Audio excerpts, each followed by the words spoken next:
পহেলা বৈশাখ তো এই জন্য করা হয়েছে, বাংলা গণনাটাই তো আসছে যে তদানীন্তন সময়ে তারা খাজনা যে মানুষের কাছ থেকে নিত, মুঘল সম্রাটের আমলে খাজনা নিত, যে খাজনাটা ছিল এরকম যে বৈশাখের হিসাব না করলে আরবি হিসাব যদি করে তাহলে দান বাড়িতে উঠবার আগে পাওনাদার বাড়িতে এসে বয়ে থাকতো। এটা যেন ফসল বাড়িতে উঠার পরে যেন গেলে নিতে পারে, এই জন্য বাংলা সনের আবিষ্কার করা হয়েছে। তাহলে এতে আপনার আনন্দের কি আছে এখানে? আপনি একটু নিজেকে জিজ্ঞেস করবেন। এই সহজ কথাটাকে, এই সহজ জিনিসটাকে কারা আমার ঈমানের সাথে সাংঘর্ষিক করলো? এই সহজ জিনিসটার ভিতর থেকে আমাকে ইসলাম থেকে কারা দূরে সরাইলো? এই বিষয়টা হলো আমার আজকে আপনাদেরকে একটু সহজে বোঝানোর বিষয়, যে আপনি নিজেকে জিজ্ঞেস করবেন আমার প্রত্যেকটা কাজ তো, আমার প্রতিটা কথা, আমার চলা বলা সব কিছু তো ফেরেশতারা রেকর্ডিং করে রাখতেছেন, একদম রেকর্ড করে আমার সামনে হাসরের দিন ধরে তুলবেন, এই যে দেখো এই কাজগুলি তুমি করছো। এখন আপনার কাছে আমার প্রশ্ন, দেখেন আপনি যে পহেলা বৈশাখের র্যালিতে গেলেন আর বুকের মধ্যে বড় করে লেখা এসো হে বৈশাখ এসো, তো বৈশাখ আপনার কাছে আইতাছে, আপনি গ্রহণ করতেছেন, করেন, আমার কোনো অসুবিধা নেই। কিন্তু এর ভিতরে আপনার ঈমানের সমস্যাটা কি আপনি দেখেন। আপনি বৈশাখকে স্বাগতম জানাইতেছেন, এটার ভিতরে তো তেমন খারাপ কিছু না, কিন্তু মুখের মধ্যে যে ফেসার ছবি লাগাইছেন। আল্লাহ তাআলা বলছে যে আমি তোমারে সবচেয়ে দামি করে বানাইছি। একটা মানুষের বিবেক কি পরিমাণে নষ্ট হইলে ওর চেহারার মধ্যে সে পেশার ছবি লাগায় ঘুরতে পারে। আল্লাহ রাব্বুল আলামিন হাদিসের মধ্যে নবীজি কথাটা স্পষ্ট শুনাইছেন যে আল্লাহ তাআলা বনি আদমের পুরাটা বডি ফেরেশতার দ্বারা বানাইছেন, পুরাটা বডি। কেবলমাত্র এই চেহারাটা, এই গলার উপরের অংশটা আল্লাহ কুদরতি হাত ব্যবহার করেছেন, সুবহানাল্লাহ। এই জন্য চেহারার মধ্যে প্রহার করা নিষেধ, চেহারার মধ্যে থাপ্পড় দেওয়া নিষেধ, কিল ঘুষি মারা নিষেধ। কেন? কারণ এটার মধ্যে আল্লাহ তাআলার কুদরতি হাত আছে। উত্তর সাহেবিতির ভাইরা, আপনি একটু মানবিক দিকটাও চিন্তা করে দেখেন, যেখানে আল্লাহর হাত আছে এই জায়গায় আপনি হেসার মুখ লাগাইছেন, লাগায়া কি খুশি আপনি এসো হে বৈশাখ এসো আইনা, তারপরে আপনি ফসাবাদ লাগলেন, পান্তাবাদ খাইলেন, আর সারা বছর সরকারের বিরুদ্ধে আন্দোলন করলেন, চালের দাম কেন বাড়লো, গরম ভাত কেন পায় না। তা আমনের হিসাবেই তো আপনি বছরের প্রথম দিন খাইলেন ফসাটা, তার মানে সারা বছর আপনি ফসাটা খাওয়ার জন্য রেডি হয়েছেন। আপনি তো ভালোটা খাই এনে দোয়া করতেন যে আল্লাহ আমার আজকে ভালো খাওয়াইছো, তো আগামী দিনটিও যেন আমি ভালো খাইতাম পারি।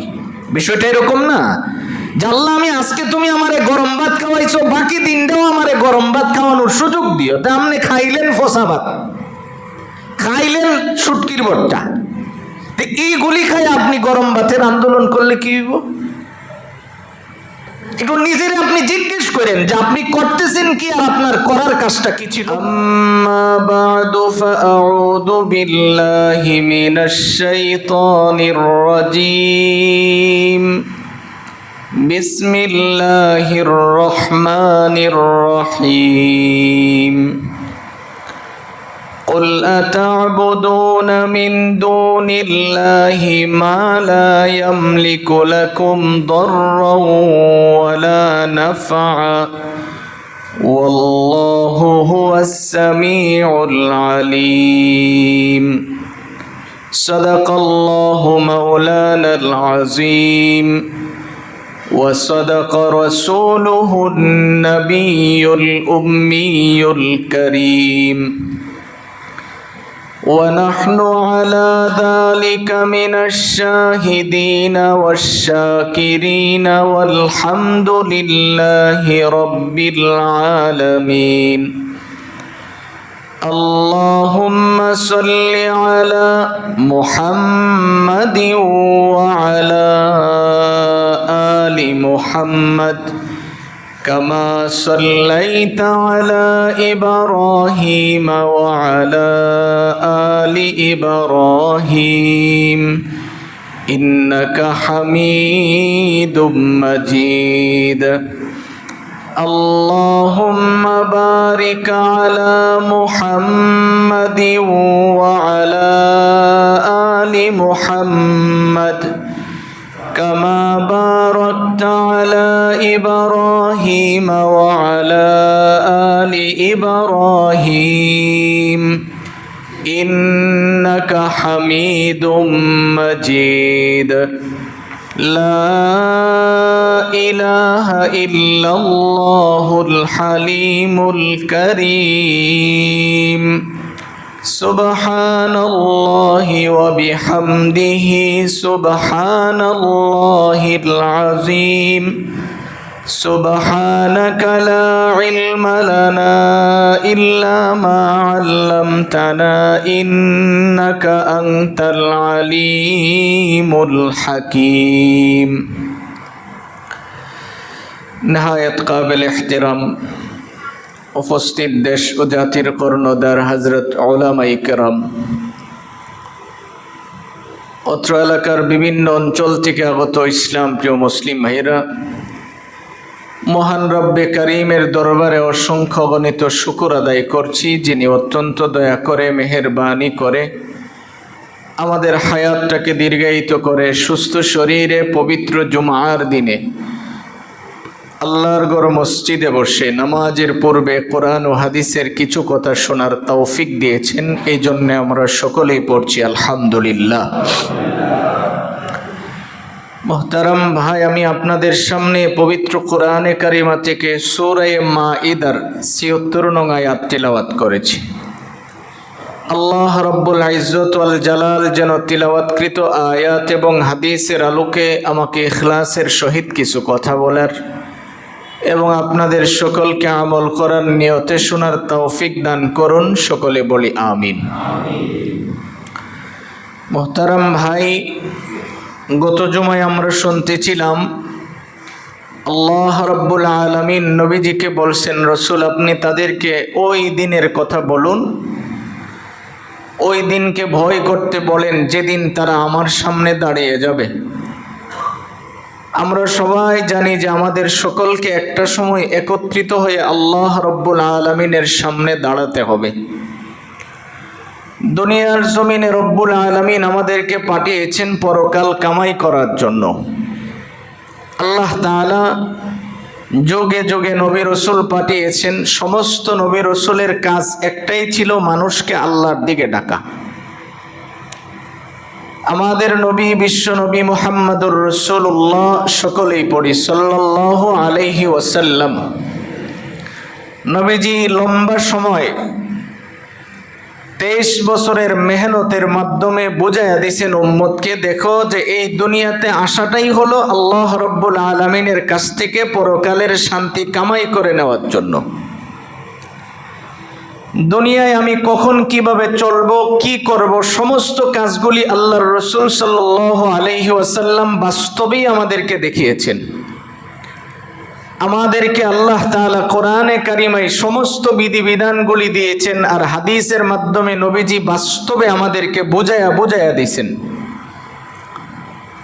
যেমন আল্লাহর নবী রহমাতুল লিল আলামিন আপনি কখন কিভাবে খাবার খাবেন এটাও নবীজি বলছেন। আপনি কিভাবে পোশাক পরবেন এটাও নবীজি বোঝায়া বলছেন। সাহাবায়ে কেরামকে দেখায়া রাসূল শিখাইছেন, কেন? যাতে এখানে আপনার কোনো প্রকারের সন্দেহ না থাকে, আপনি যেন কোথাও কোনো সমস্যাই না পড়েন। পারিবারিক জীবন থেকে শুরু করে রাষ্ট্রীয় জীবন সব জায়গায় নবীজি বোঝায়া দেখাইছেন যে এইভাবে করো। আমরা গত জুমায় শুনতেছিলাম আল্লাহ রাব্বুল আলামিনের নবীজির কাছে যেন আমরা হাসরের দিন থাকতে পারি, যে এই 5টা কাজ যদি করে যারা, তারা হাসরের দিন নবীজির কাছাকাছি দাঁড়াবেন। তাহলে নবীজির কাছাকাছি যদি আমরা দাঁড়াতে পারি, আমরাই দামি। এর ভিতরে প্রথম যেই কথাটা আমরা শুনতেছিলাম, একজন সাহাবী রাসূলকে জিজ্ঞেস করছিল, ইয়া রাসূলুল্লাহ আপনি বলুন তো মাতাস সাআহ, কিয়ামত কোন দিন হবে? নবীজি তখন জবাব দিয়েছিল যে তুমি কিয়ামতের প্রস্তুতি কতটুকু গ্রহণ করছো, তুমি যে কিয়ামত চাইতেছো, তো কিয়ামতের জন্য তুমি কতদূর রেডি হইছো এটা বলো। সাহাবী তখন জবাব দিছিল, আমার ফরজ ইবাদত অল্প, আমার নফলও নাই, আমার সুন্নতের সংখ্যাও অল্প, শুধুমাত্র আমি এইটুকুন বলতে পারি যে আমার সিনার ভিতরে আল্লাহ এবং নবীজির ভালোবাসাই সবচেয়ে বেশি আছে। সুবহানাল্লাহ। নবীজি বলছিলেন যে তোমার এই জিনিসটাই হাসরের দিন আমার সবচেয়ে কাছে তোমাকে দাঁড় করাবে। তো এই কথাটা আমার বলার উদ্দেশ্য হলো, আজকে আমি আপনাদের সামনে যে আয়াতে কারিমা তিলাওয়াত করেছি, এই আয়াতের কথাটা খুব সহজে বুঝতে পারবো যে আমরা যদি এই গত জুমার এই প্রাসঙ্গিক কথাটা একটু ভালো করে ব্রেনে ঢুকায় রাখি। আল্লাহ এবং নবীজির ভালোবাসা যার সিনাই বেশি, সে হাসরের দিন কার সাথে দাঁড়াবেন? বলেন, কার সাথে? নবীজির সাথে দাঁড়াবেন। তো নবীজির সাথে তারাই তো দাঁড়াবেন যাদের ভালোবাসা নবীজির উপরে বেশি থাকবে। তাহলে এখন আপনার কাছে আমার প্রশ্ন হলো, এই তো বৈশাখ আইলো, মানে রেডি 2-4 দিন, এই যে বৈশাখ মাসের প্রথম দিন আপনি যে কাজগুলি করেন, আপনি ভাবতে পারেন হুজুর আমি তো মসজিদ আগের কাতার বয়ে থাকি, আমি তো যাই না। কিন্তু আপনি তো পয়সা দিয়ে আপনার সন্তানকে পাঠাচ্ছেন, আপনার পরিশ্রমের পয়সা দিয়ে আপনার সন্তান বৈশাখের জন্য প্রস্তুতি গ্রহণ করতেছে। আপনি যদি ইতিহাস দেখেন, পহেলা বৈশাখ তো এই জন্য করা হয়েছে, বাংলা গণনাটাই তো আসছে যে তদানীন্তন সময়ে তারা খাজনা যে মানুষের কাছ থেকে নিত, মুঘল সম্রাটের আমলে খাজনা নিত, যে খাজনাটা ছিল এরকম যে বৈশাখের হিসাব না করলে আরবি হিসাব যদি করে তাহলে দান বাড়িতে উঠবার আগে পাওনাদার বাড়িতে এসে বয়ে থাকতো। এটা যেন ফসল বাড়িতে উঠার পরে যেন গেলে নিতে পারে, এই জন্য বাংলা সনের আবিষ্কার করা হয়েছে। তাহলে এতে আপনার আনন্দের কি আছে এখানে? আপনি একটু নিজেকে জিজ্ঞেস করবেন, এই সহজ কথাটাকে, এই সহজ জিনিসটাকে কারা আমার ঈমানের সাথে সাংঘর্ষিক করলো? এই সহজ জিনিসটার ভিতর থেকে আমাকে ইসলাম থেকে কারা দূরে সরাইলো?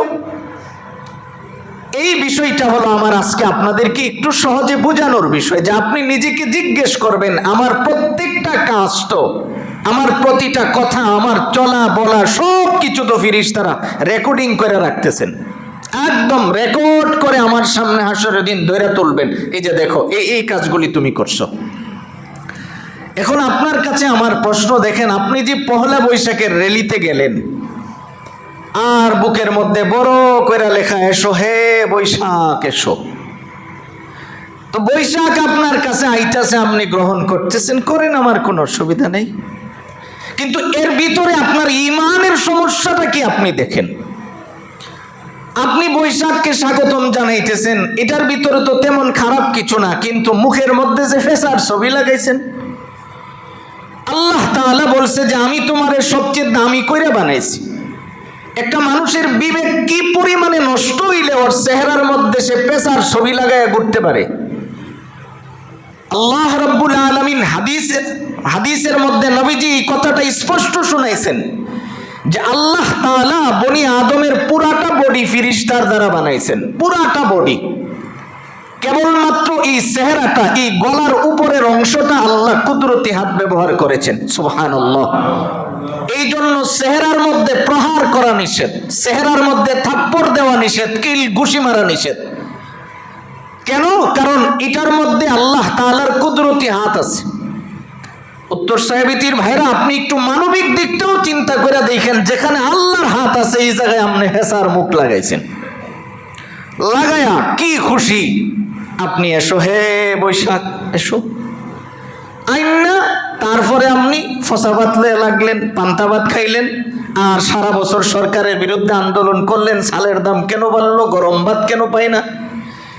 তা আমনের হিসাবেই তো আপনি বছরের প্রথম দিন খাইলেন ফসাটা, তার মানে সারা বছর আপনি ফসাটা খাওয়ার জন্য রেডি হয়েছেন।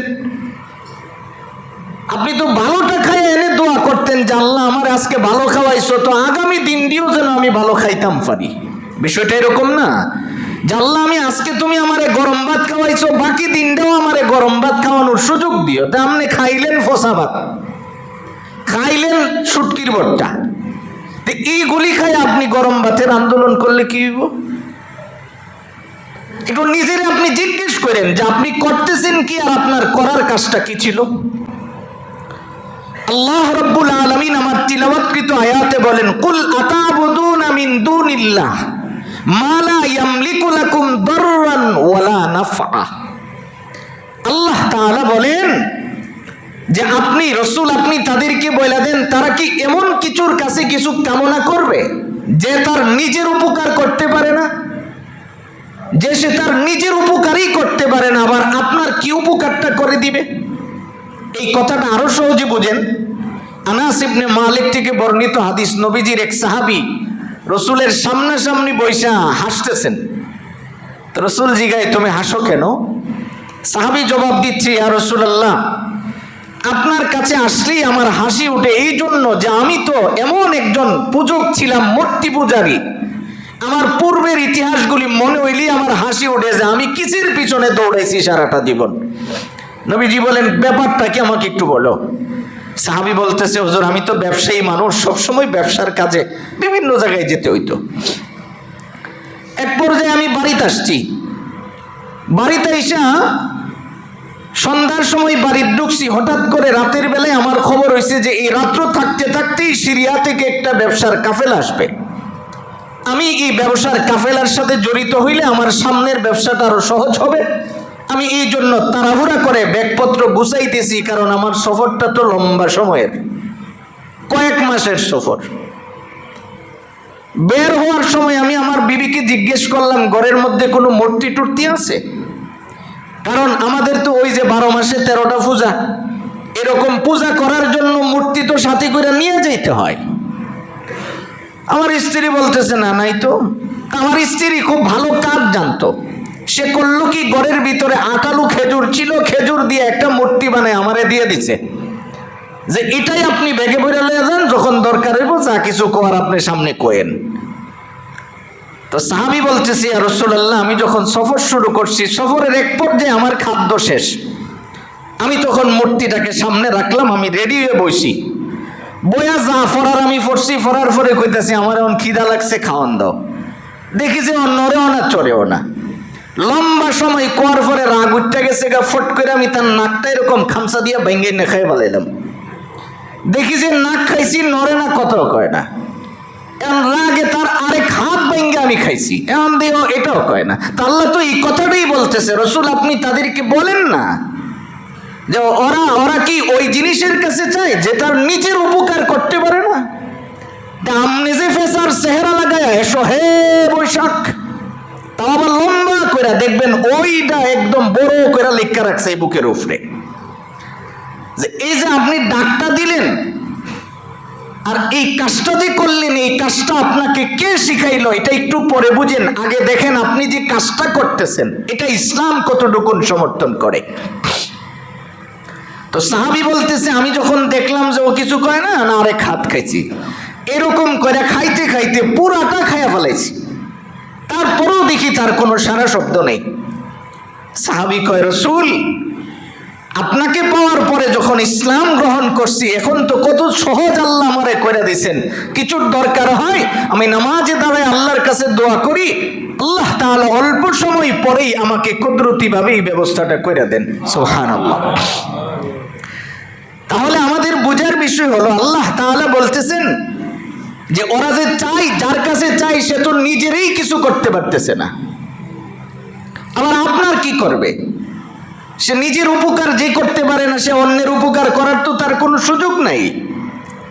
তাহলে আপনি যে বৈশাখকে স্বাগতম জানাইলেন, এসো হে বৈশাখ আয়ো, তো আয়ামনেরে কি দিব? আইসা আপনাকে কি দিবে এখান থেকে? আপনি মেসেজটা নিচ্ছেন কি? বৈশাখ মাস তো ছিল চান্দা উঠানোর মাস, তাদের লোকজনের কাছে টাকা পয়সা দেওয়া থাকতো, ফসল উঠলে ওখান থেকে আইসা একটা ভাগ নিত।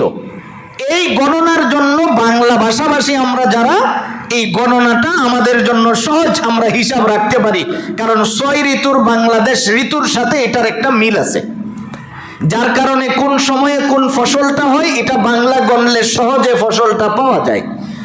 এটা আমাদের জন্য অত্যন্ত ভালো হয়েছে, খারাপ হয় নাই, ভালো হয়েছে। কিন্তু ভালো যারা এটাকে করছেন তারা তো কোনোদিন এসো হে বৈশাখ কই নাই। তাহলে আমার কাছে আইসা এটা এসো হে বৈশাখ আবার পেশার চেহারা আমার মুখের মধ্যে লাগানো থাকতে হবে কেন? যারা মুসলমানের চিরশত্রু তারা চিন্তা করে দেখছে যে মুসলমানকে যদি আমি কোনো একটা কাজ ভালো দেখায় আর লাগাইয়া দিতাম পারি তাইলে আমি সফল। আর এই চিরশত্রুটার নাম হলো ইবলিস। চিরশত্রুর নাম কি? ইবলিস। ছবি অঙ্কন করা এটা প্রথম যিনি আবিষ্কার করেছিল এই বুদ্ধিটা ইবলিস দিছে। সেই নূহ আলাইহিস সালামের পূর্বের নবীগণের সময়ে আরেক বর্ণনায় আসছে যে বাইতুল মুকাদ্দাস হযরত সুলাইমান আলাইহিস সালাম যখন নির্মাণ করলেন তো ওনার ইন্তেকালের পরে শয়তান তার গোষ্ঠীর লোকের রায়া বুদ্ধি দিছে, এক কাজ করো, তোমরা যদি সুলাইমানের মতো আবিষ্কৃত একটা মূর্তির মতো বানায় সামনে রাখো তোমাদের হৃদয়টা ভালো লাগবে যে না আমরা লোকটা সামনে আছে। এই প্রথম শয়তানে তাদেরকে বুদ্ধি দিয়ে এটা শুরু করলো। এরপর থেকে বিভিন্ন রকমের মূর্তি বানানো আস্তে ধীরে ধীরে শুরু হয়েছে। এখন আপনি চিন্তা করে দেখেন এটার যেই মাসআলা, এই মূর্তি বানানোটার যেই গতি, আপনি যে ঘরের ভিতরে বড় বড় বড় ফুতুলাইনা ঢুকে দিছেন এটা তো সেম। হাসরের দিন রব্বুল আলামিন আপনারে দাঁড় করায় কইবেন এটা যে রাখছিলেন না এটার একটু রূহ দে, জান দাও। তো দেওয়া কি সম্ভব হইব মনে করেন? প্রত্যেকজনের ঘরের ভিতরে আজকে দেখেন ইহুদিরা আপনার ঘরে, অমুসলিমেরা কিভাবে আপনার ঈমান হরণ করার জন্য এই কাজটা করছেন দেখেন। আপনি যে জিনিসটা ঘরের ভিতরে রাখলেন, রাখার কারণে আপনার ঘরে কোনো দিন রহমতের ফিরিস্তা প্রবেশ করবেন না। যেই ঘরে ছবি থাকে, যেই ঘরের ভিতরে আকৃতি জাতীয় কোনো পশুর ছবি অথবা পশুর আকৃতিওয়ালা পশু থাকে, এই ঘরে রহমতের ফিরিস্তা প্রবেশ করে না। আপনি যে নামাজ আদায় করবেন, আপনার এই নামাজ নেওয়ার জন্য ফিরিস্তা তো আপনার ঘরে আইসে না হয়েছে। তাইলে আপনার কি উপকারটা হইলো এই ফুতলাটা রাইকা, আর এই ফুতুলরা আঞ্জা দিয়ে আপনার বাচ্চা কেন ঘুমান লাগবো? আপনি আমাকে বুঝাইতে পারেন আপনার ঘরে যেমন বাচ্চা আছে আমার ঘরে নাই? তাহলে আমার বাচ্চারা কি বছরে একদিন ঘুমায়? আল্লাহর 30 দিনই তো ঘুমায়। বরংস আপনার চেয়ে আমারটা অনেক ভালো আছে আলহামদুলিল্লাহ। আমার ঘরে 9টার পরে বাতি ধরে না, সব ঘুমায় যায়। ফজরের পরে ওরা ঘুমায় থাকে না। এই জন্য এসো হে বৈশাখ কয়ে আমি আমার বাচ্চা কাচ্চা লয়ে মারে না, মন লাগে না আমার রিজিক বাড়াইবার লেগা। আল্লাহ রাব্বুল আলামিন রিজিক যখন বন্টন করেন, এই কুকুরের আকৃতিটা আঞ্জা দিয়ে আর ঘুমাইতে ঘুমাইতে রাত 12টার পরে ঘুমায়, আর 10টার পরে কোনো রকম টাই না ওটাই। আমি নিজে দেখছি ছোট ছোট বাচ্চারা যখন স্কুলে নিয়ে যায় মা খুলে রেখেছে ঘুমাইতে আছে। এই যে সমস্যাটা কেন হয়েছে তার, এর পিছনে কিন্তু তারা দায়ী না, দায়ী আমি। কারণ হলো আমরা ছোটবেলায় দেখছি সন্ধ্যার পরে কোন রকম এই কুফি একটা নিবু নিবু করতো, কতটি খাওন দিত, খাইয়েই বাতি শেষ, তেল শেষ। এরকম যদি হইতো তাইলে তো আর তেলের এত ক্রাইসিস হইতো না, কারণ এখন তো তেল লম্বা সময় জ্বালায় রাখন লাগে।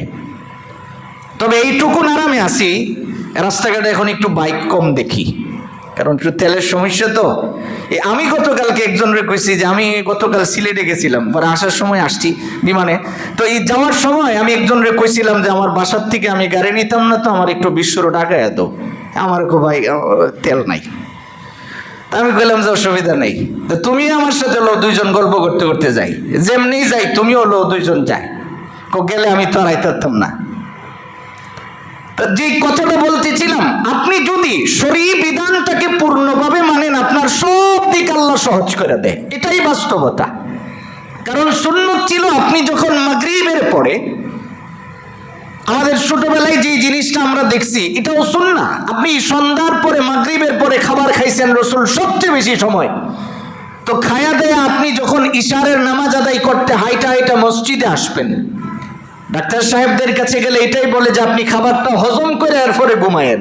তা আপনি খাইলেনই 12টার সময়, খাইয়েই তুষিত হয়ে গেলেন, হজম করাইলেন কোন সময়?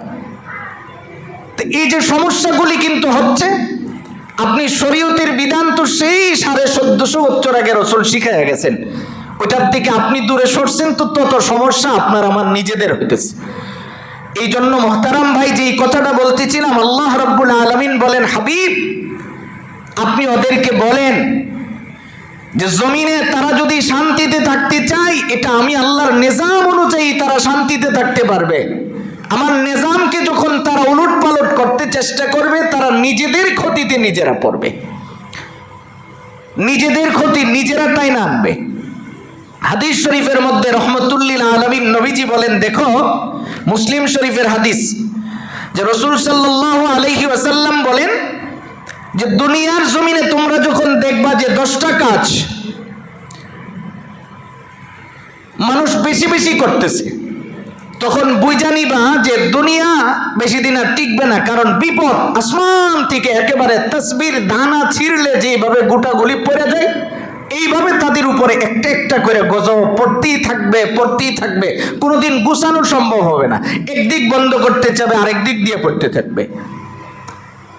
নবীজি বলেন, দেখো যখন মানুষ রাষ্ট্রীয় সম্পত্তিটাকে নিজের সম্পদ মনে করবে, আপনি একটু চিন্তা করে দেখেন তো, কারো কাছে যদি 10 লক্ষ টাকা রাতের অন্ধকারে দেওয়া হয়, যে এটা আপনি একটু বন্টন করে দিন, সে মনে করে যে এটা আমার, এটা এবার আমি হই, আর যেই হোক, যে কোনো লোকের কাছে রাষ্ট্রীয় সম্পত্তি আমাদের কাছে এটা রাষ্ট্রের মতো নাই। যদি রাষ্ট্রের মতো থাকতো, তাহলে রাষ্ট্রের রাস্তা আমি নিজের বাড়ি মনে করে ব্যবহার করতে পারতাম না। রাষ্ট্রীয় সম্পত্তিগুলিকে যেদিন আপনি এটাকে আমার নিজের সম্পদ না, এটার ভিতরে আমার পুরা মহল্লার লোকের সম্পদ আছে। আপনি দেখেন না, এক জায়গায় একটা অনুষ্ঠান, সারা রাত বিদ্যুৎ জ্বালায় রাখছে, লাইটিং করে রাখছে, সারা রাত এখানে বাতি জ্বলতেছে, কার কারেন্ট আপনি পড়তেছেন? আপনি কার কাছে এটার জবাব দিবেন একটু বলেন তো? আপনি যে হাসরের দিন, ওই যে রাসূল বলছেন ওই দিনটাকে স্মরণ করতে বলেন, আল্লাহ তাআলা শোনায়া দিয়েছেন যে যেদিন তারা আমার সামনে এসে দাঁড়াবে, ওই দিন আপনি কার জবাব দিবেন? রেলগাড়ির দূর দিয়ে উঠতে যে আপনি দূর দিয়ে নেমে গেছেন, আপনি কার কাছে হিসাব দিবেন? আপনি যেদিন থেকে এই চিন্তাটা নিজের ব্রেনে ঢুকাবেন যে এটা আমার না, এটা রাষ্ট্রের, আর রাষ্ট্রের মানে দেশের যত নাগরিক আছে সবার হক আছে এখানে, এই চিন্তাটা যদি আপনার মাথায় থাকে, তাহলে আপনার দ্বারা সমাজে কোনো জুলুম হবে না। এইভাবে সবাই যদি শুদ্ধ চিন্তা করে, তাহলে মানুষের কোনো প্রকারের অশান্তি থাকা সম্ভব না। প্রায় সময় দেখি বাসে সিটলে মারামারি লাগছে। এটা কেন হয়? ওই যে পাশের জন সে মনে করে যে আমি অন বইতারছি আগে, আমি একটু বেশি করে জায়গা লয়ে বই। শরীয়তে ইসলাম তো বলে এটা না, তোমার যদ্দূর আছে তুমি ততটুকু নাও, এখন আমার সিট যদ্দূর আছে আমি এটার থেকে আরেকজনেরটা গেলেই তো ধাক্কাধাক্কি শুরু হয়, না গেলে তো কিছুই হয় না। এই জন্য আল্লাহর রাসূল বলেন, শোনো, যখন দেখবা যে রাষ্ট্রের সম্পদে মানুষ নিজের সম্পদ মনে করা শুরু করবে, ওই সময়ে দেখবা যে সমাজের ভিতরে শান্তি বলতে কোনো কিছু থাকবে না। 2 নম্বরে আল্লাহর রাসূল বলেন যে আমানতের খিয়ানত যখন মানুষ করা শুরু করবে, আপনি যে কারো কাছে একটা জিনিস আমানত রাখার কোনো সুযোগ নাই, রাখলেই খেয়ানত, আমানত রাখলেই খেয়ানত। আপনি একজনের কাছে রাখছেন, ওনারে জিগাইলে পরের বার গিয়া যদি চান কবো, ভাই সাহেব আমি তো মনে করছি আপনার বুঝি এই মাসে লাগতো না, এই ছোট একটা কাজ করে লেছি, আগামী মাসটা আইলে দিয়ে দিব। তো আগামী মাস যে কখন আইব এটা আল্লাহ ভালো জানে, ওই কখন যে আসতেছেন এটা আল্লাহ ভালো জানেন, এখানে আর বলার কিছু নাই। এই জন্য রাসূল কই 2 নম্বর মানুষ আমানতের খেয়ানত করবে। 3 নম্বরে আল্লাহর রাসূল বলেন, দেখো যাকাতকে মানুষ জরিমানা মনে করবে। আমি একদম শর্টেই কথাটি বলতেছি, আমি মূল কথাটা বোঝানোর জন্য। 3 নম্বরে আপনি একটু নিজের জিজ্ঞেস করেন, মানুষ যাকাতকে জরিমানা মনে করবে, হিসাব নিকাশ করে তারা যাকাত কখনো দিবে না। 4 নম্বরে বিশ্বনবী রহমতুল্লিল আলামিন বলেন যে দুনিয়ার যত স্বামীরা আছে সবাই তার স্ত্রীর কথায় উঠবে বসবে, তারা নিজেদের কোনো কর্তৃত্ব থাকবে না। বউ যদি কয়ে ভয়টা সারাদিন বেরিস লড়ে না, এটা আমার সে আপনারা ভালো জানেন, মার্কেটে গেলে যা দেখা যায়, এটা আমার সে আপনারা ভালো জানেন। তো এই যে বিষয়গুলি কেন হইল, যেই ফ্যামিলির ভিতরে স্বামীর গলার আওয়াজের উপরে স্ত্রীর আওয়াজ যায়, নবীজি বলেন ওই ঘর থেকে সঙ্গে সঙ্গে রহমত সব গুছাই আলয়া ফেরেশতা দৌড় মারে, সাথে সাথে দৌড় মারে। আম্মা জান আয়েশা সিদ্দিকা থেকে বর্ণিত হাদিস, খাদিজাতুল কুবরার কাছে যখন রাসূল প্রথম যায় বলছিল যে খাদিজা আমি তো মুসলমান হয়েছি, আল্লাহ তাআলা তো আমার কাছে ঈমান নামক বস্তু পাঠিয়েছেন, আমাকে আল্লাহ তাআলা নবুয়ত দিয়েছেন। খাদিজা রাসূলকে সান্ত্বনা দেওয়ার জন্য ডান উরাতের উপরে নবীজিকে শুয়াইছেন। শুয়া খাদিজাতুল কুবরা বলতেছেন রাসূল আপনি পেরেশান হয়েন না। নবীজির পেরেশানি দূর হচ্ছে না, কারণ হঠাৎ দেখছি যে আমি রাস্তা দিয়ে হাঁটলে আমারে ডাকে ইয়া মুহাম্মদ ডাক দেয়। আমি উল্টা তাকাইলে কাউরে দেখি না, খালি শুনি যে আকাশ থেকে আওয়াজ আসে, পিছন থেকে আওয়াজ আসে, সামনের থেকে আওয়াজ আসে ইয়া মুহাম্মদ। খাদিজা শিখাইয়া দিচ্ছে যে আরেকদিন যদি আপনার এমনি ডাক দেয় তখন আপনি বলবেন খালি মোহাম্মদ মোহাম্মদ করো, পরের কথাটা কি এটা বলো। তো রাসূল যখন পরের কথা বললেন, 5টা আয়াত নিয়ে যখন ঘরের ভিতরে গেলেন, আম্মাজান খাদিজাতুল কুবরা আস্তে করে বৈশা রয়েছে। বৈশা বলতেছেন নবীজি আপনি কি এখন ওই লোকটাকে চোখে দেখতেছেন? রাসূল বলেন হ্যাঁ আমি দেখতেছি, আমার চোখের সামনে ভাসতেছে, যে আমার এসে জড়াইয়া ধরছে, চাপ দিছে, আমি দেখতেছি আমার চোখের সামনে ভাসতেছে। এবার খাদিজা নবীজিকে ডান দিকে শোয়াইছে, বলেন দেখেন কিনা? কহা। এবার বাম দিকে শোয়াইছেন, দেখেন কিনা? কহা দেখি। সামনের দিকে হা দেখি। এবার আস্তে করে খাদিজাতুল কুবরা মাথার কাপড়টা এই পর্যন্ত আনছেন, জিগা এখন দেখেন? কোনা দেখি না। খাদিজা কয়ে কাম হয়ে গেছে। সাথে সাথেই তিনি পড়ে নিছেন লা ইলাহা ইল্লাল্লাহ। রাসূল বলেন খাদিজা তুমি এমন কি কাজ করলে এখন যে আর আমি তাকে দেখি না? এবার খাদিজাতুল কুবরা জবাব দিলেন ইয়া রাসূলুল্লাহ আমি তো ওয়ারকা ইবনে নাফের সবচেয়ে বড় স্বপ্নের ব্যাখ্যাকারক ছিলেন, তার কাছ থেকে আমি শুনেছিলাম আর দীর্ঘদিন থেকে আমি অপেক্ষমানই ছিলাম, কিন্তু আজকে আমি যে জিনিসটা সহজে বুঝতে পারছি এটা হলো আপনার আমি যে কাপড়টা মাথার থেকে সরাইছি, যদি শয়তান হইতো আপনার চোখের সামনে থাকতো, যে আমি কাপড় সরাই আনিছি, আমি শুনছি যে রহমতের ফেরেশতা ওই ঘরে থাকে না, যেই ঘরের মহিলার মাথায় কাপড় থাকে না, এই জন্য আমি কাপড়টা সরানোর পরে যখন আপনার চোখের সামনে থেকে তিনি আড়াল হয়ে গেছে, রাসূল ইনি জিবরাইল ছাড়া আর কেউ হবে না। সুবহানাল্লাহ। এই জন্য উত্তর ছায়াবিতির ভাইরা, মা বোনেরা, জিনেরা আছেন, আপনার ঘরের ভিতরে রহমতের ফেরেশতা রাখার চাবিকাঠি আপনার কাছে।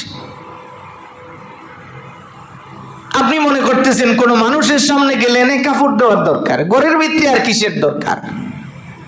হ্যাঁ, ঘরের ভিতরেই দরকার, কারণ আপনি আপনার সন্তানকে যা শিখাবেন এটা আপনার আগামী প্রজন্ম শিখবে। যেই কথাটা বলতেছিলাম, আমাদের ছোটবেলায় তো আমরা এসো হে বৈশাখের মিছিল করি নাই, আমাদের ছোটবেলায় তো এসো হে বৈশাখ ছিল না।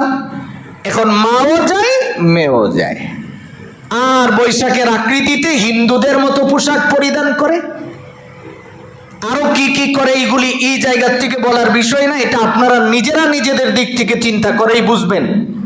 রাস্তা দিয়ে আপনি যে মিছিলে অংশগ্রহণ করলেন এটা তো সম্পূর্ণ হারাম কাজ করলেন, যেই কাজে ইসলাম কোনো প্রকারের সম্পর্ক রাখে না।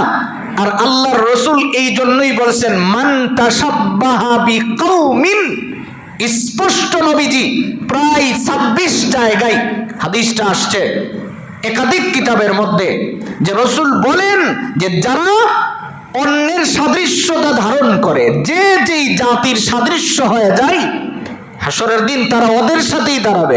সামনে যদি এসো হে বৈশাখ, হিন্দু মানুষ যেইভাবে রাস্তা দিয়ে ঢাকেন আর ডাক ডুল পিটাইয়া যান, সামনে দিয়ে ডুল পিটাইতেছে কত পেঁচা, কত রকমের পাখি, পশু পাখির আকৃতি নিয়ে এই যে মিছিল বেরোইছে, আপনি ওর পিছন দিয়ে হাঁটতেছেন, তা আপনি যদি ওদের সাদৃশ্য হয়ে যান, আপনি হাসরের দিন কোথায় দাঁড়াবেন? আল্লাহ তো বলছেন আপনি ওই সময়টাকে ভয় করতেন যেদিন আপনাকে দাঁড়াতে হবে আল্লাহর সামনে, তো ওই দিন আপনি নবীজির কাছে তো দাঁড়াতে পারতেছেন না। আর ওই সাহাবীর কথা স্মরণ করেন যিনি বলেছিল আমার সিনার মধ্যে কি আছে? আল্লাহ এবং নবীর ভালোবাসা আছে। আর এটাকে আল্লাহ তাআলা কোরআনে কারিমায় আরেক জায়গায় এই কথাটা বলছেন যে দেখো, আমিনু কামা আমানান নাস, ঈমান আনো ওদের মতো, ওই সাহাবীদের মতো যাদের ঈমানের মধ্যে কোনো খতরা ছিল না, যাদের ঈমানের ভিতরে আল্লাহ এবং নবীর ভালোবাসা ছাড়া আর কিছুই ছিল না। ইতিহাস তালাশ করে দেখেন, যুদ্ধের আওয়াজ হয়ে গেছে, 40 মাইল দূর থেকে একজন মহিলা ছোট একটা বাচ্চা নিয়ে নবীজির কাছে আসছেন, ছোট বাচ্চা। আপনি কল্পনা করতে পারেন এই মরুর রাস্তা দিয়ে হাইটা ছোট বাচ্চা কোলে করে নিয়ে নবীজির সামনে এসে হাজির হয়েছে। আসার পরে দেখতেছেন রাসূল দাঁড়ায় রয়েছে, সবার ভিতরে যায় পুরুষ এবং মহিলা আলাদা করা, কিন্তু এই মহিলা মাঝামাঝি দাঁড়াইছে যাতে করে নবীজির নজর তার দিকে কাড়ে। সাহাবায়ে কেরাম জিজ্ঞেস করছে, যুদ্ধের প্রস্তুতি চলতেছে, এখানে রিলিফ বন্টন হচ্ছে না, তুমি কেন আসছো? এই কথা কয়েকজন যখন বলতেছেন, এদিকে নবীজির নজর পড়ছে। রাসূল ডাক দিলেন, এই মেয়ে এদিকে আসছো কেন? মহিলাটা বলতেছে, ইয়া রাসূলুল্লাহ, কিছুদিন আগে আমার স্বামী যুদ্ধের ময়দানে শাহাদত বরণ করছেন। আপনি যখন যুদ্ধের জন্য ডাক দিছেন, আমি চিন্তা করে দেখছি আমার স্বামী তো স্বামী, কারণ তিনি তো আরেক রকমের, তিনি তো চলে গেছেন স্বার্থপর আমারে রাইখা, তিনি জান্নাতের মেহমান হয়ে গেছেন। আমি তো আল্লাহর দরবারে আমার এমন কোন সন্তান নাই যেটা আমি আপনার সাথে দিয়ে দিব যুদ্ধ করার জন্যে। রাসূল বলেন, তো এই ছোট বাচ্চা দিয়ে আমি কি করবো? কোনা ইয়া রাসূলুল্লাহ, আপনি এটা নিয়ে যান। আপনি চিন্তা করতে পারেন, আপনি তো আপনার সন্তানকে সাজাইয়া বৈশাখের মিছিলে দেন, কই দিন আপনি আপনার এই ছোট সন্তানটারে সাজাইয়া মসজিদে নিয়ে আসছেন? কই দিন সকালে আপনি কোরআন শরীফ পড়ানোর জন্য নিয়ে আসছেন? কই তখন তো আসেন না। বৈশাখের মিছিলে তো ঠিকই লয়ে যাইতেছেন আপনি। আবার জিগাইলে কোনো অনেক গেলে কি হয়, বাচ্চারা একটু আনন্দ পায়, এর জন্যই তো গেছি। কে আনন্দ বৈশাখ ছাড়া আর কোনো দিন হয় না? আর এই পেশার ছবি কিনা ছাড়া কি কোনো আনন্দ হয় না? নবীজির সামনে দাঁড়ায়া মহিলাটা বলতেছে, ইয়া রাসূলুল্লাহ, আমার এই বাচ্চাটা আপনি নিয়ে নেন। নবীজি জিগাই, তোমার বাচ্চা আমার কি কাজে লাগবে? অথচ এটাকে তো কুলে করে রাখার জন্য আমার আরেকজন লোকের দরকার হবে। এবার মহিলাটা বলে, ইয়া রাসূলুল্লাহ, আমার এই সন্তানটা আপনার এই কাজে লাগবে, আপনার ডান দিক থেকে তীর আসলে আপনি ডান দিকে দৌড়ে দিবেন, বাম দিক থেকে যদি তীর আসে আপনি বাম দিকে দৌড়ে দিবেন। আমার এই সন্তান মইরা লাশ হয়ে যাক, আমার কোনো হৃদয়ে ব্যথা লাগবে না। আমি এইটুকুন হৃদয়কে বুঝাতে পারবো যে আমার এই সন্তানটা আমি নবীজির জন্য দিয়ে দিছি। দুনিয়ার সমস্ত তীর যদি আপনার দিকে আসে আর সব তীর যদি আমার এই সন্তানের বুকে বিঁধে, আমার চুল পরিমাণ কষ্ট হবে না। শুধুমাত্র আপনার শরীরে একটা তীরের আসর লাগলে আমার যতটুকুন কষ্ট হবে রাসূল। এটা ছিল ঈমান, এটা ছিল ভালোবাসা। আর আল্লাহর রাসূল বলেন, শোনো, তুমি যদি এই রকমের ভালোবাসাটা হৃদয়ে লালন করো, তাহলেই তুমি হাসরের দিন আমার সবচেয়ে কাছে দাঁড়াইবা। তাহলে আপনি যে আদর্শটা গ্রহণ করলেন, আপনি যার পেশার ছবিটা লাগাইলেন, আপনি বৈশাখের মিছিলে গেলেন, আপনি আপনার ইতিহাস তালাশ করে দেখেন তো, নবীজির পরে তো অনেক পরে, সাহাবায়ে কেরাম তার অনেক পরে, তাবেঈন, তাবেঈনগণ থেকে শুরু করে আইম্মায়ে মুজতাহিদিন, আর জমানার সবচেয়ে বড় বুজুর্গ কোন আলেম এই মিছিলের নেতৃত্বটা দিছে? আপনি যে এই জায়গায় গিয়ে হাজির হইলেন, আপনি নিজের একটু জিজ্ঞেস করেন যে আপনার সাদৃশ্যটা, আপনি যদি ইহুদি, খ্রিস্টান, অমুসলিম, হিন্দু, বৌদ্ধ তাদের পোশাক পরিধান করলেন, তাদের কালচার আপনি গ্রহণ করলেন, আপনি তো নবীজির কাছে দাঁড়াতে পারেন না। কারণ নবীজির কাছে দাঁড়াইতে হলে নবীজির আদর্শ যেটা, এটা হৃদয়ে লালন করতে হয়। এটা হলো আপনার সন্তানকে আপনার শিখানো, এটা আপনার দায়িত্ব। 5 নম্বরে যেই কথাটা বলতেছিলাম, যে রাসূল বললেন, শোনো, দুনিয়ার জমিনে তুমি যদি দেখো যে 10টা কাজ বেশি হয়, তখন দেখবা একটার পরে একটা গজব তোমার উপরে আসতেছে। এর মধ্যে 5 নম্বর, মানুষ বন্ধুর প্রতি ভালোবাসা বৃদ্ধি পাবে। বন্ধু ফোন দিলে রাত 2টার সময় উঠে গিয়ে ওই বটতলায় দাঁড়ায় রয়েছে, অথচ বাবা যদি তাকে 1 গ্লাস পানি আনতে বলে কি জবাব দেয়, এটা তো খুব ভালো করেই জানেন। আপনি শুধু এই আলামতগুলির চিন্তা করেন যে এইগুলি কিন্তু আস্তে আস্তে সময় গণায় আসতেছে, আর এই কাজগুলি আমাদের সমাজে সবচেয়ে বেশি হচ্ছে। আর এর জন্য আমরা নিজেরা দায়ী, নিজেদের সমাজটাকে নিজেরা নষ্ট করছি। আজ থেকে 10-15 বছর আগে সমাজে এত পরিমাণে মাদক ছিল না, এত পরিমাণে সমাজে অশান্তি ছিল না। এখন বাংলাদেশের প্রশাসন আমাদেরকে ডাইকা নিয়ে বলতে হয়, আপনারা দয়া করে এসব ব্যাপারে কিছু একটু বললেন কেন? এটা যদি আগে আমরা যারা মা বাবারা আছি, আমরা যদি আমাদের সন্তানগুলিকে নবীর আদর্শ পড়াইতাম, তাহলে তারা তো এইগুলি করতো না। আমাদের এই সমাজটাকে কলুষিত তো আমরা করছি, নিজ হাতে করেছি। এবার দেখেন 6 নম্বরে রসুল বলেন, দেখবা মসজিদের ভিতরে হইচই শুরু করে দিবে, আল্লাহর ঘর যে তার এই চিন্তাটাও থাকবে না। আলহামদুলিল্লাহ আমাদের এই জায়গা যথেষ্ট, আমাদের মুসল্লিরা, এটা আমি গর্ব করে সব জায়গায় বলি যে আমাদের এই জায়গায় আমার এই 10 বছরের ফসল হিসাবে আমি অদ্দূর জানি যে আমি যতক্ষণ কথা বলি কেউ কথা বলে না, আমার চোখের সামনে পড়ে না। এটা অনেক জায়গায় তো প্রায় সময়, অনেক সময় তো বিভিন্ন জায়গায় নামাজ পড়তে হয়, দেখি মানুষ হয় হুল্লোড় করে। তো আল্লাহর ঘর মসজিদ, যে এই চিন্তাটাও মানুষের থাকবে না, সে যে আল্লাহর ঘরে ঢুকে গেছে। 7 নম্বরে রসুল বলেন, সমাজের নেতা হবে এমন মানুষ যার এই নেতাগিরি করার মতো কোনো প্রকারের যোগ্যতাই নাই, অযোগ্য ব্যক্তি যোগ্যতার আসনে বসে যাবে। নবীজি বললেন, সাহাবী জিজ্ঞেস করছে, হুজুর আমাদের 2-4টা কিয়ামতের আলামত বলেন। আল্লাহর রসুল বলেন, শোনো, কিয়ামতের আলামতের ভিতরে এটা একটা আলামত, যার যে যোগ্যতা নাই সে সেই যোগ্যতা নিয়ে নাড়াচাড়া করা। ইদা দুইয়াতিল আমানা ফান্তাজিরিস সাআহ। তো এই যে আপনি বিষয়গুলি দেখেন, সমাজের নেতৃত্ব দিবে অযোগ্য মানুষ, যার কোনো যোগ্যতা নাই। 8 নম্বরে রসুল বলেন, মানুষ কিছু মানুষকে ভয়ে সম্মান দেখাবে, এটা হৃদয় থেকে নয়। তাইনের কাছে এটা আছে একটা, এমন ডরে যে ভালো আর একটু আড়ালেলি কয়, মানুষের কোনো চামড়াই তার শরীরে নাই। এটাকে ভালোবাসা বলে না। নওজোয়ান, তোমাকে বলছি, শোনো, তুমি রাস্তা দিয়ে হাইটা গেলে তোমার এলাকার লোকজন যদি বলে যে আমাদের এলাকার সবচেয়ে আদর্শওয়ালা এই ছেলেটা, তাহলে তোমার উপরে আল্লাহর রহমত নাজিল হবে। আর মুরব্বীরা যদি কয়, এই সামনে বললে হ্যাঁ তুমি খুব ভালো, পিছে গেলে, এরকম যদি হয়, আল্লাহর রসুল বলেন এটা কিয়ামতের একটা আলামত ধরে নিও, কারণ কিয়ামত খুব গণে আসতেছে, এই সমাজে শান্তি থাকবে না।